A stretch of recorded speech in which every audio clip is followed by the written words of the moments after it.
Yo, step into the ring, it's the showdown of the night. It's Hollywood Herm holding it down for a fight. Stats ain't no soul, they just skim off numbers. Intangibles, the heart in the game of wonders. Like a clutch player, feel the pressure on his chest. It's the grit and the grind, that's what makes him the best. You can count all the numbers, but can't measure the heart. Passion on the court, that's where legends start. Defense may not show in the box score line, but that hustle and grit is what Herm's here to outline. You watch a player thrive when they rise to the call. Intangibles matter, that's the heart of it all. It's Herm versus Ajani, live heavyweight debates. Stats versus intangibles, they here to set the record straight. King's Speech, Rose Channel, Thursday Night Flames. Two hoops masters settling, who right to talk the game?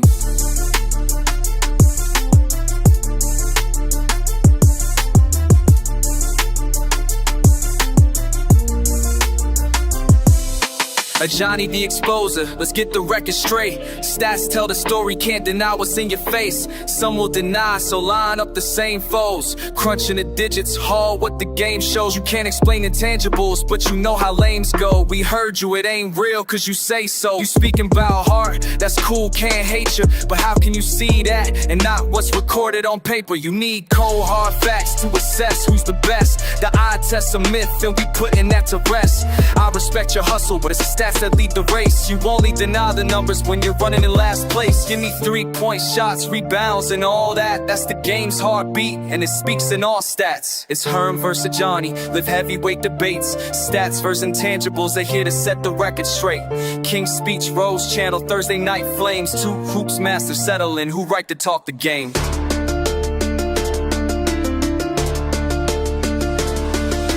Counting every second, feeling excitement by the day. Whether it's grit or numbers, they both gotta say. So grab your popcorn, adjust that chair tight. This debate's gonna be a heavyweight fight. It's Herm versus Ajani, live heavyweight debates. Stats versus intangibles, they're here to set the record straight. King's Speech, Rose Channel, Thursday Night Flames. Two hoops masters settling, who right to talk the game?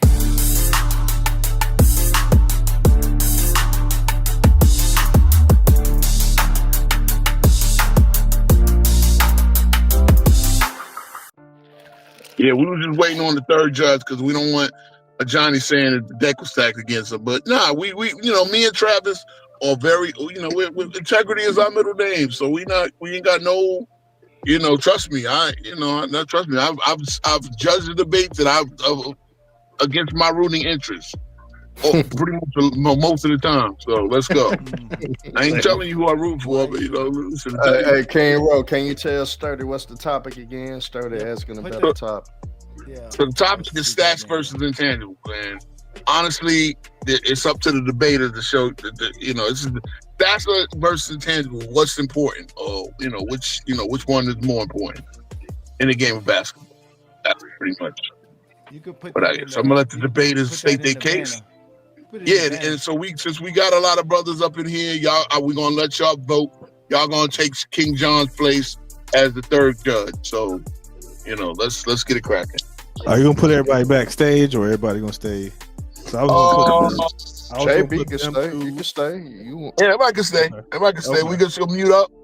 Give the debaters their just due, and let's get it. All right.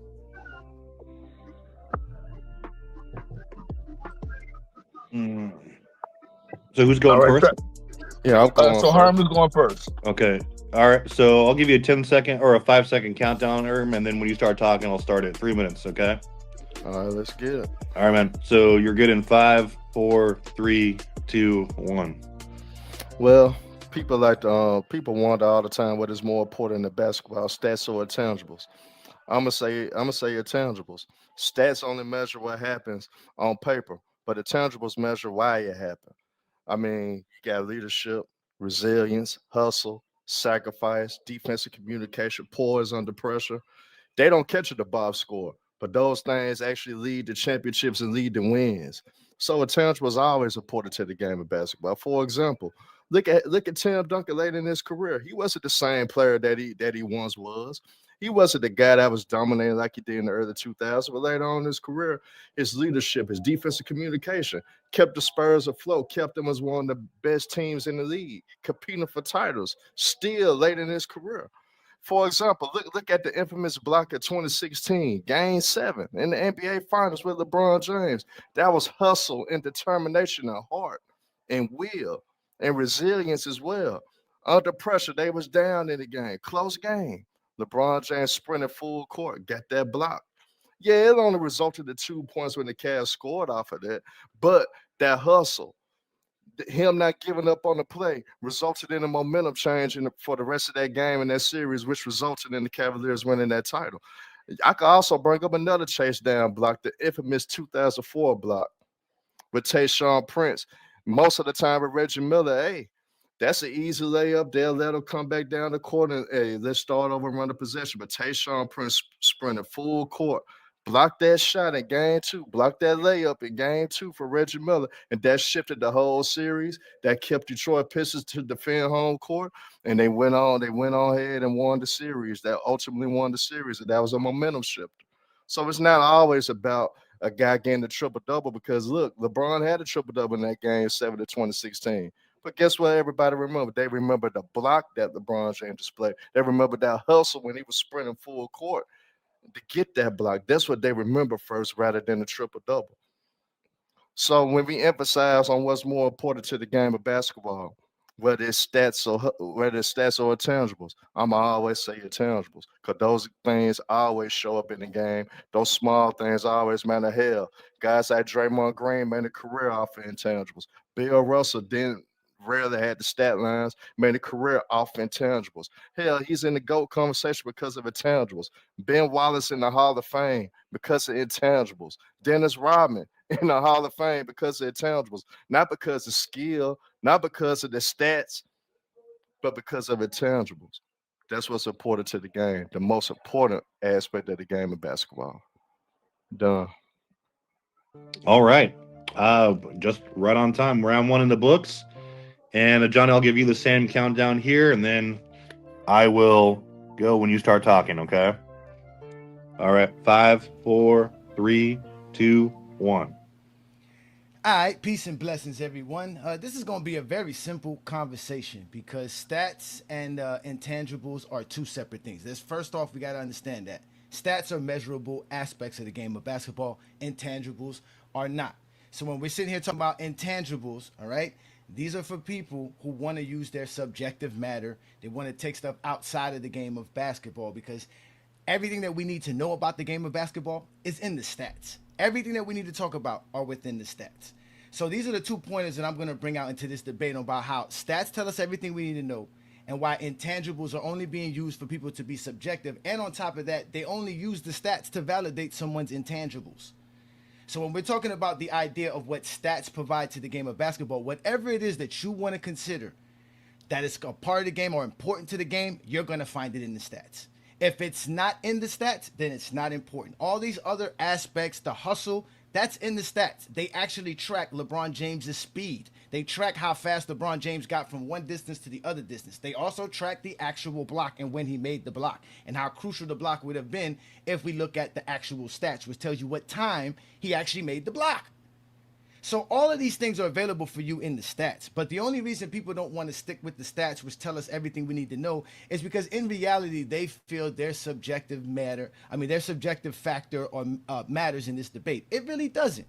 How I think, how Herm thinks, how Ro thinks really does not matter. People do not watch us speak basketball to tell us what we think. They want to know what we know, what can we provide, what are the facts, and the stats are the facts. So when we're talking about using intangibles over any stat, is ridiculous because the stats tell us exactly what we need to know. If there is something about the stats you don't understand, you run to intangibles. So intangibles are used for people who don't have any understanding of stats or know how to speak of stats because the stats basically tell them things that their eyes or their mind cannot accept.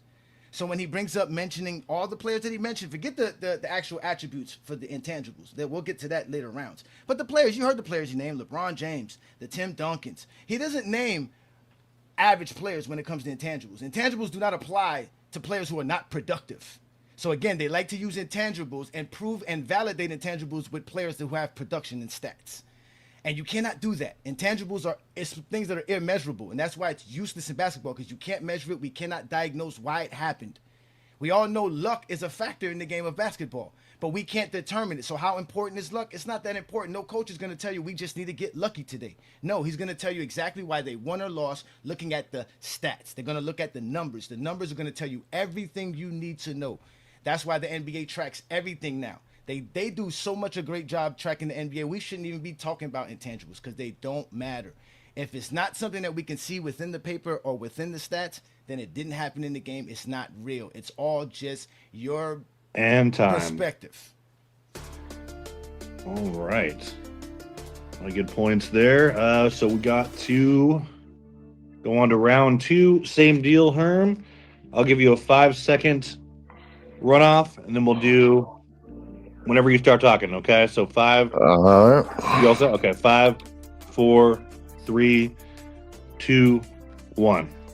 Well, I mean, that's a point blank lie. Look at 2004 in the Western Conference Finals with the Lakers, where Derek Fisher hit that shot with 0.4 seconds. The man only had 8 points in the game, but with him being resilient, with him staying composed, with him not being afraid of the moment, he was able to hit one of the most clutch shots in NBA history. So it's not always about the stat line. People look at 2010 in the Game 7 with the Lakers. Kobe went 6 for 24. But guess what he did? He fought with grit. He fought hard, getting those rebounds, playing hard defensively in that game, which propelled them to win with his leadership, with his defense communication, with him playing hard on that end and getting those rebounds, showing that grit, showing that ground. Like, hey, I'm not making my shots, but I'm gonna give them my all. I'm gonna do everything I can to help us win. And it paid off for them. So it's not always about the numbers.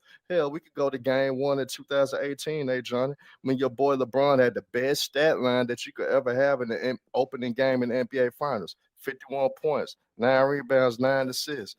And he shot over 59% from the field. But ultimately, what it came down to, Johnny, intangibles. George Hill not making the free throw like he was supposed to, being scared of the moment. J.R. Smith got in the rebound, not understanding that they still had a timeout, or not understanding that, hell, you could get a shot up. And then even after, when they went into overtime on the bench, the whole team looked defeated. Their leader, the guy that was killing them, that dominated the game, basically LeBron James, he had a frustration look on his face.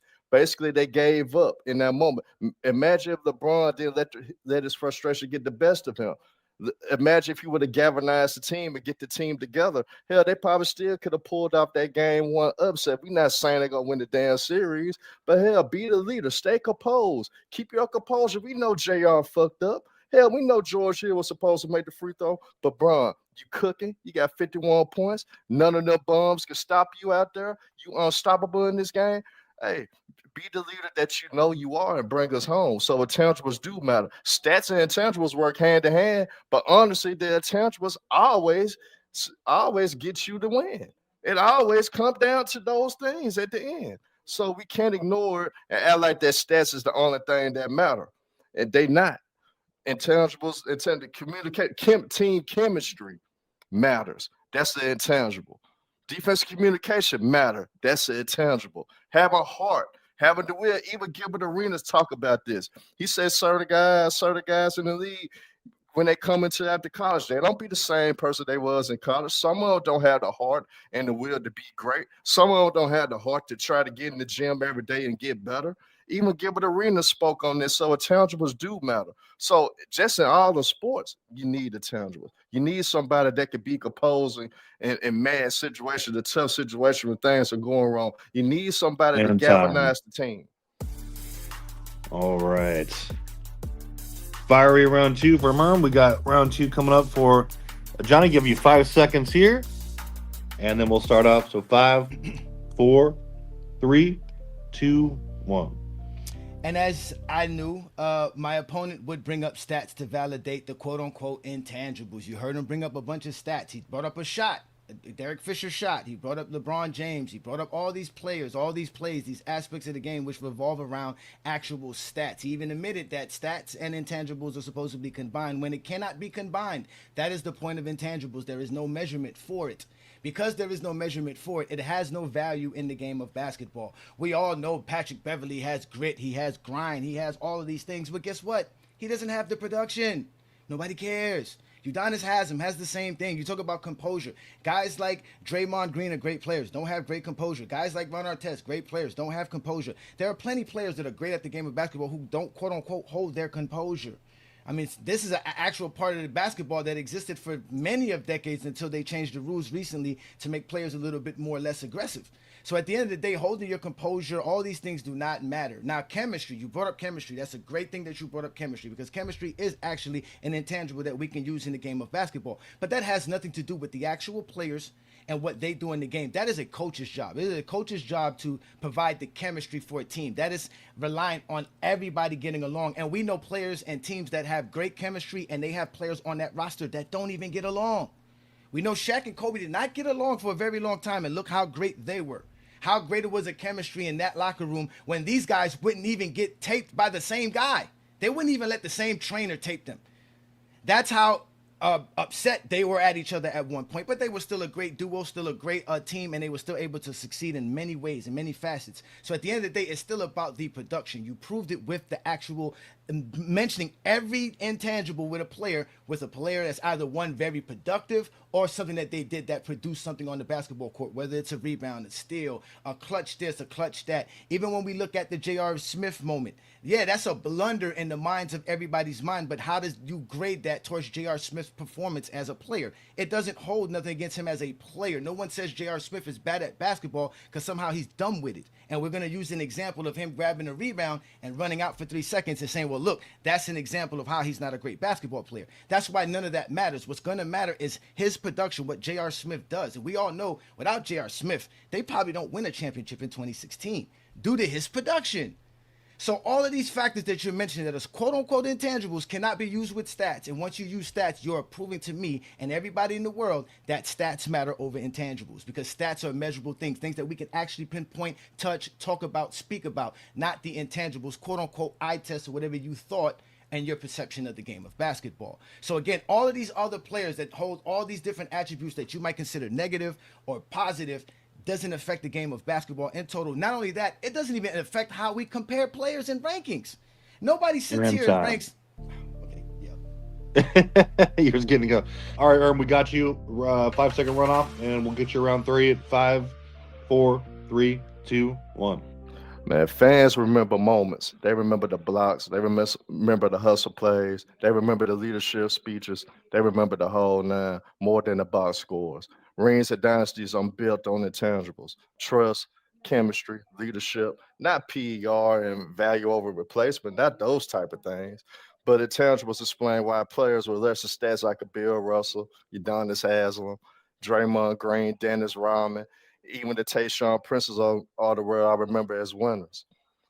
You already know Bill Russell got 11 rings, right? Never led the league in scoring. But his leadership, his defense, and intangibles made him put him in the GOAT conversation. That's why he is revered as a top 5 great of all time. That if not the greatest in a lot of people's eyes. Look at the 2014 Spurs. They didn't have a stat star in that series, but with their unselfish play, with their ball movement, with their team chemistry, it crushed the Miami Heat, even though Miami Heat was top heavy with the stars that have stats that always, what I'm saying, be the monster leaders in the league. So when we look at Michael Jordan's play in 1998, we seen him having that defensive awareness, understanding what Karl Malone's been doing the whole series, basically. He cheated off a Hornacek, got the strip.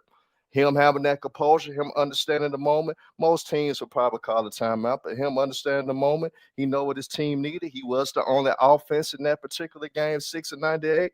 He got that steal, hit that clutch shot, was composed, led with his killer instinct, and he propelled them to win his sixth and final ring. But to end this, though, stats measure greatness in numbers, but intangibles measure greatness in history. Appealing to whatever guys may believe, but intangibles was always measured to greatness. That's why you had the dynasties. Because, yes, you always have all-time great players, but it takes the small guys to get it done. It go take you a Robert Parrish to do the small things like he did for Boston in the 80s, being physical, getting the rebounds, getting the blocks, fighting amongst giants in there to make things happen for the Boston Celtics. Go take it Dennis Johnson with his hustle, with his defensive tenacity, with his focus. to prepare to make it harder for ball handlers like a Magic Johnson or Byron Scott of that nature, guys of that nature. So you always need guys that's willing to do the small things, prepare you to win, to prepare you to win championships. Yes, we understand that stats always get you the individual accolades. Hell, this is gonna make you look good in the history books. But people always remember the winner. They don't remember second place. So intangibles, man, that's the separator to me, man. Done. All right. Third and final round from Herm out the way. Ended strong. And Ajani, and we got a 5-second runoff for you, good sir. 5, 4, 3, 2, 1. Yes, and as I expected, as usual, getting to round 3, my opponent would help me prove my case. Again, I said intangibles are used for people who want to give their subjective take or their personal preference in the conversation. You heard him speak again about everything that's revolving around stats and how stats actually validate somebody's intangibles. He mentioned leadership and screaming in the locker room, giving leadership speeches. If I'm correct, my man Jameis Winston's gives the most greatest leadership speeches game in and game out, week in and week out in the NFL. Nobody trying to hear that, because when he go on the NFL field, he throwing interceptions. He's getting sacked. He ain't doing nothing right on the field. He's not producing. When you want to talk about leadership, and everybody remembers leadership, it's LeBron James looking at the Miami Heat in 2012 and telling them, don't worry about this, y'all, I got this. But it wasn't because he said that. It was because he went out for 45 and 15. Same thing with Magic Johnson when he got on the plane and told those guys, what are y'all worried about? Yeah, we ain't got Kareem, but we got this. It wasn't because he said that. No, it's because he went out for 42 and 19 or whatever he went on for the finals that time. Same thing with great speeches by guys like Ed Reed, who go out there and tell the Miami Hurricanes at halftime and we not losing. I mean, he was literally crying, but instantly gets out on the field and causes a turnover. That's the production part. Again, none of that matters without the actual production, the stats, what you actually do on the actual court, the field, in the game. That's why they jot these information down. It's very important. That's why they create the stats, to jot all this down so we can completely understand the game. Nothing else is being told more than what the stats tell us. We can attach any kind of seasoning we want to the chicken, but it's still going to be chicken. It just might taste different because Herm seasoning it with, maybe just salt.